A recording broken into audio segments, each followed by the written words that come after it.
Welcome to the Diverse Minds Summer Shorts series. Bite-sized episodes you can dip into from a variety of people who are going to talk about their equity journeys and how they look after their mental health and well-being. I hope you'll be inspired, and today we're speaking to Jenny.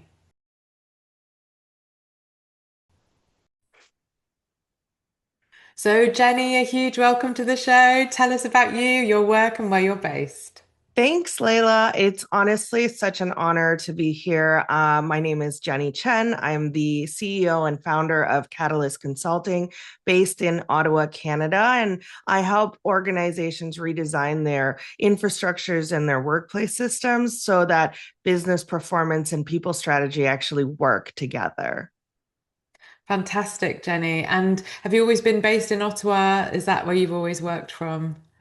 Actually, I immigrated to Canada. My family immigrated to Canada in 1989, right Okay. after the aftermath of the Tiananmen Square massacre. So we were just visiting and never went back and spent some time in Plano, Texas. But yeah, we've called Ottawa home now for the last 30 years. Oh, brilliant. And so, given your cultural heritage, Jenny, how does that also inform your work around your approach, but also the way in which you manage and accelerate equity, diversity, and inclusion? Yeah, that's a great question. And I think my cultural heritage specifically has really shaped my view on how complex identity really is. I think as a survival mechanism and through adaptation and assimilation, my family came here and wanted to give me the best possible chance for success. So I wasn't even allowed to speak Mandarin at home. So growing up in Plano, Texas, and in Mm, suburban Ottawa, back in the 90s and 2000s, I was the only Chinese kid in school growing up. And so, mm, how much of my Chinese heritage I actually hid to fit in.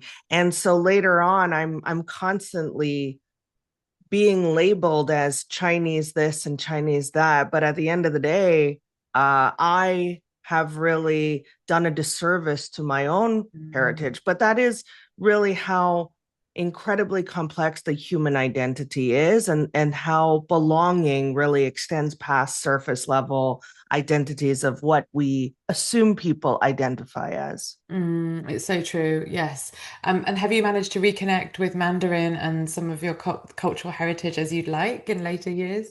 It's funny. I think that my biggest aha moment was in COVID at the beginning of the pandemic. I don't know what it was like in the UK, but in North America, there was an incredible surgence of anti-Asian racism.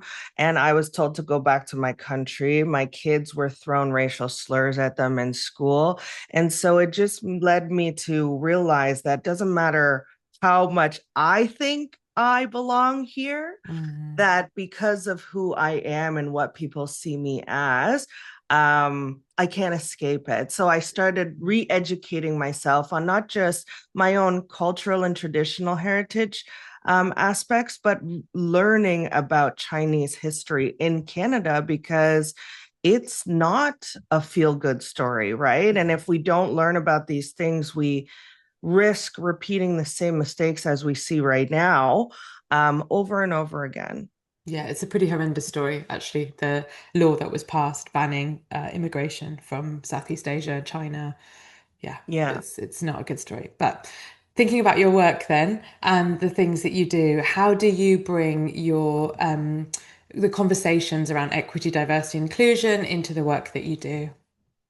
Yeah, and I think that my experience, I don't come from an HR background, but I was an investment sales professional for years before I was tasked with diversity, equity, inclusion, and people and culture work at a global wealth management organization.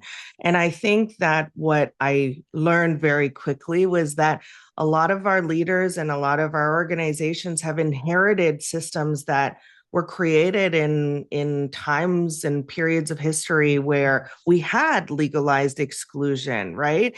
And so even though these laws no longer exist, that mindset and that culture has seeped into every layer of our workforces, our workplace policies, procedures, and even society. And so, why I said that we help redesign workplace systems is because I often found that we were trying to fix the people. So whether we teach people to care more about each other or we teach others to fit in better, but what I actually do is we fix the system itself, not the people.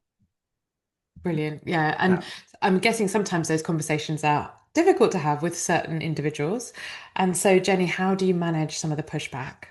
You know, I was very, I don't want to say defensive when I started my work in diversity, equity, inclusion. I just never wanted to stand out. I never wanted to be different. I always wanted to fit in. So I didn't understand why we were categorizing people and Mm. labeling people in buckets. Right? Like women in one, people of color in another, two SLGBTQ plus in one. And I just found it so strange that we did that. So I learned how to meet people where they are and to bring them along because unless you have lived experience as a racialized person or a different gender or different sexual orientation, like you cannot possibly have the full human empathy and compassion required to understand someone's lived experience. And it's not their fault, right? Just like it's not our fault. The color we were born, where we were born, how we were born, what socioeconomic background. It's also not someone else's fault that they've grown up in privilege, that they've lived in privilege, that they don't know any different. So I think education and awareness, but inspiring people to actually want to learn about other people's experiences is how I approach different conversations that are not always fun to have. They're Yeah. actually really tiring to have today. Yeah. Yeah. Thank you, Jenny. That's a really beautiful way to encapsulate it. And we know we put a lot of ourselves in this work and it can be very tiring. So tell us what do you do to support your own mental well-being? Um, well, I stopped working for a corporation and went to become a consultant because I feel like half of the battle was as an internal practitioner, I felt like I owned it. Right? Hmm. A lot of the work that you actually have no decision making power to control because it's based on other leaders and the organization writ large.